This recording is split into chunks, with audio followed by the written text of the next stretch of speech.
मुगल बादशाह अकबर के पास हिंदुस्तान की बादशाही थी। जिंदगी में 27 वंश गुजरने के बाद भी एक गम बना रहा।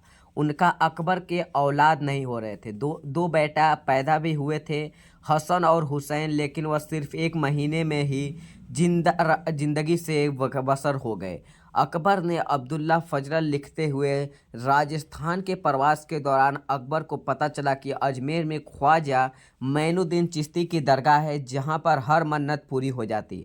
अकबर ने भी मन्नत मांग ली, अगर एक बेटा हो जाए तो अजमेर पैदल आकर सिर झुकाएंगे। बेटे की ही चाह में अकबर अगरे अगरे शेख सलीम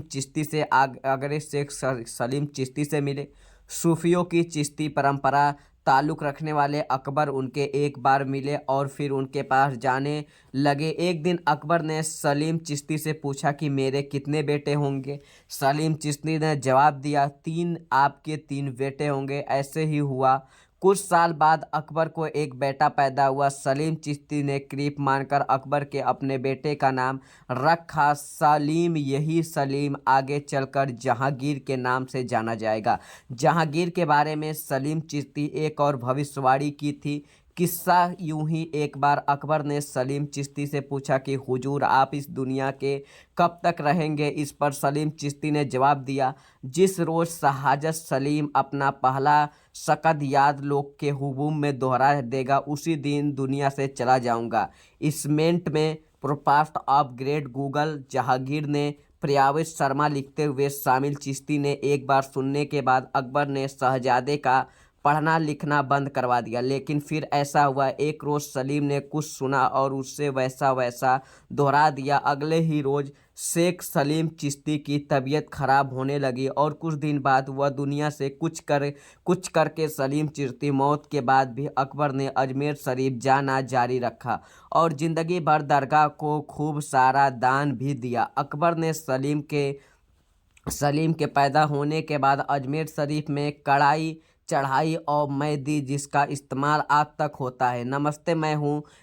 हूँ आप लोग से बात। आज मैं पूरी फुल जानकारी बताएंगे। आपकी अजमेर की कहानी क्या है, पूरी फुल वाकया सुनाएंगे। अजमेर शरीफ दरगाह की राजस्थान का अजमेर ज़िला में और यही मौजूद है। भारत में सभी प्रसिद्ध सूफिया गांव में एक अजमेर शरीफ, जिसके बारे में मान्यता है तमाम दुआ यहाँ पूरी होती है। यह प्रसिद्ध दस्तानिक और सूफिया संत ख्वाजा मैनुद्दीन चिश्ती का मरकबा है। मैनुद्दीन चिश्ती मुस्लिम और गैर मुस्लिम दोनों के बीच प्रिय रखते हैं, इसलिए आज भी हर साल लाखों लोग यहाँ पर आते हैं। मुसलमान भी और दूसरे धर्म के भी लोग यहाँ पे आते हैं और यहाँ पे चादर चढ़ाते हैं। साल 2024 के जनवरी महीने में प्रधानमंत्री नरेंद्र मोदी भी अजमेर शरीफ चादर चढ़ाने के लिए गए थे और यहाँ पे इतिहास में चलेंगे। ख्वाजा मैनुद्दीन चिश्ती के बारे में सटीक जानकारी उपलब्ध नहीं है।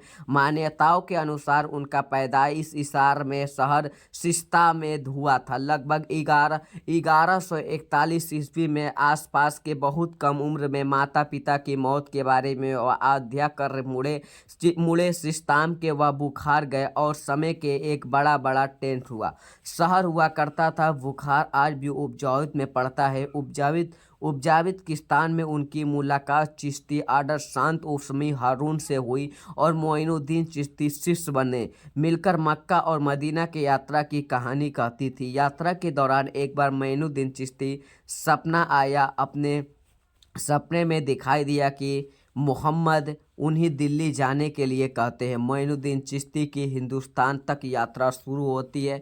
12वीं सदी के अंत पर आसपास के दिल्ली आते हैं, फिर अजमेर जाते हैं। अजमेर में उन्हें एक नया नाम मिल, गरीब नवाज, यानी कि गरीब का भला करने वाले। धीरे धीरे उनका नाम होता गया और दूर दूर के लोग प्रवचन सुनने आने लगे। जीवन काल में मोइनुद्दीन चिश्ती का नाम दिल्ली तक फैल गया। उस जमाने में बहुत बड़ा डिस्प्यूट होता था अजमेर में दिल्ली का, और अगर अजमेर में किसी संत की ख्वाहिश दिल्ली तक तो आ जाता तो यहाँ के लगभग बहुत ही बड़ी मासूफ हो जाती थी। और यहाँ पे 1236 में उनकी मौत के बाद अजमेर उनका मरकबा बना दिया गया। चलकर दरगाह रूप में अजमेर शरीफ शुरुआत में एक छोटा सा इस्ट्राक हुआ करता था, और समय समय के साथ अगला अगला लोगों यहाँ पर निर्माण के, जिसमें एक नाम मांडू के महमूद लिखी गई। खिजिल मलार सत्ताल के सुल्तान होते हुए मांडू ने सुल्तान यहाँ एक मस्जिद बनवाई। मुगल बादशाह के दौर में भी यह बहुत ही निर्माण हुआ। शुरुआत में हमने आपको किस्सा सुनाया है मुगल और अजमेर शरीफ का खास रिश्ता था। मुगल और अजमेर शरीफ का एक खास रिश्ता, बहुत ही बड़ा रिश्ता था। मुगल में ये मुगल का बादशाह का बेटा नहीं हो रहा था, और ख्वाजा मोइनुद्दीन चिश्ती से ही उनकी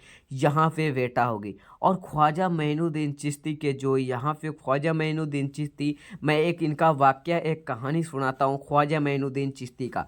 ख्वाजा मोइनुद्दीन चिश्ती एक समय ऐसा था कि उनको एक दूर दराज से उनको एक व्यक्ति को भेजा गया मारने के लिए, मगर ख्वाजा मोइनुद्दीन के सामने जब वह व्यक्ति आया ख्वाजा मोइनुद्दीन के सामने, तो ख्वाजा मोइनुद्दीन ने उससे कह दिया कि बताओ तुम्हारा क्या काम है, तुम क्या काम से आए हो, हम जानते हैं कि तुम्हारा क्या काम है। इतना सुनते ही उस और जो व्यक्ति था वो बहुत ही अचंभव हो गया। अचंभव होने के बाद ख्वाजा मोइनुद्दीन चिश्ती ने उससे कहा कि तुम मुझे मारने के लिए आए हो, आओ तुम मुझे मार डालो। मगर वह व्यक्ति ने कहा कि मैं आपके बहुत सारे मुझे पैसे दिए हैं, मैं इसीलिए आया हूँ। उसके बाद वह व्यक्ति ख्वाजा मोइनुद्दीन चिश्ती के पैर पर गिर गया, अपना माथा रख दिया। फिर ख्वाजा मोइनुद्दीन चिश्ती ने उसे उठाया, और ख्वाजा मोइनुद्दीन चिश्ती ने जब उठाया तो वह व्यक्ति ने कहा मुझे भी इस्लाम कबूल करनी है। फिर ख्वाजा मोइनुद्दीन चिश्ती ने उसे इस्लाम कबूल करा दिया। फिर वही व्यक्ति लमसम 2-2.5 लाख लोग को वह व्यक्ति फिर से मुसलमान बनाया, उसका पक्का ईमान कर दिए ख्वाजा मोइनुद्दीन चिश्ती ने। और ख्वाजा मोइनुद्दीन चिश्ती के जो सुनिए, ख्वाजा मोइनुद्दीन चिश्ती के दरगाह पे ख्वाजा मोइनुद्दीन के घोड़े के बैठाए हुए लोग उठा नहीं सके। आजकल के लोग उनके ख्वाजा मोइनुद्दीन के मज़ार उठाने की बात करते हैं। तो ख्वाजा मोइनुद्दीन चिश्ती का यह मर्तबा है, यह कहानी है। और चैनल पे पहली बार आए हो तो सब्सक्राइब